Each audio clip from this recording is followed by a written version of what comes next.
instalar Proteus, la versión 8.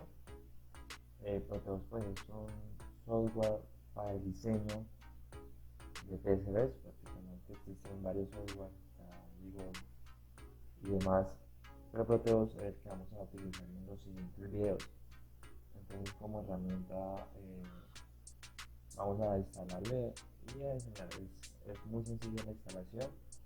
Vamos a ir al link que voy a dejar en la parte de abajo, en la cajita de descripción, y vamos a ir a un enlace mega. El enlace mega vamos a descargarlo, es un RAR.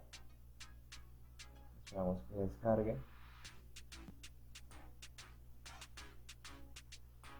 Eso pues ya puede demorar un poco dependiendo de su velocidad de navegación, ¿no?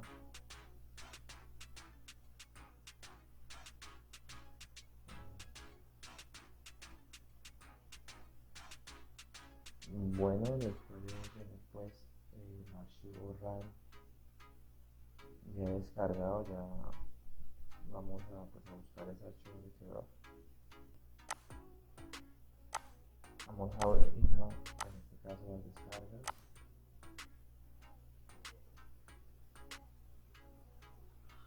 Acá la tenemos. Vamos a ir a copiarlo, pero vamos a expandirlo más rápido. Vamos a pegarlo acá en papelera, en el escritorio, perdón. Vamos a pegar el archivo en el escritorio. Vamos a darle a extraer aquí. Va a extraer el archivo y va a dar un archivo que se llama Proteus 8.9.exe. Este pues es el archivo ejecutable. Entonces vamos a ejecutar como administrador.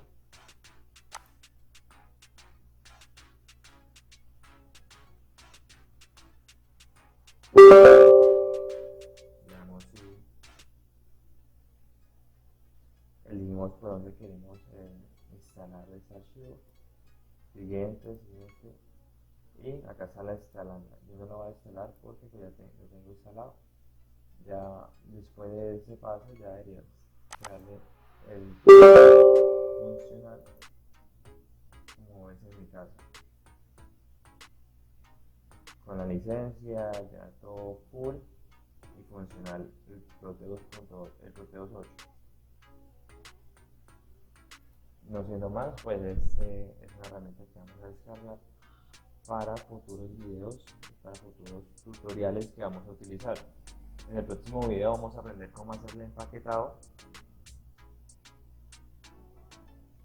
En el próximo video vamos a aprender a cómo hacer el empaquetado en Proteus de los diferentes componentes. Vamos a utilizar un Arduino Nano, el cual pues el componente es la parte de control de nuestro mini sumo. Vamos a realizar estos empaquetados de lares y en el siguiente video después de ese vamos a realizar su diseño, el diseño de la PCB en la parte esquemática. Espero que hayas disfrutado mucho este video, que te haya servido de agrado. Si te sirvió de agrado, por favor no olvides de darle un me gusta, suscribirte para estar más atento a los próximos videos y activar la campanita. Muchísimas gracias.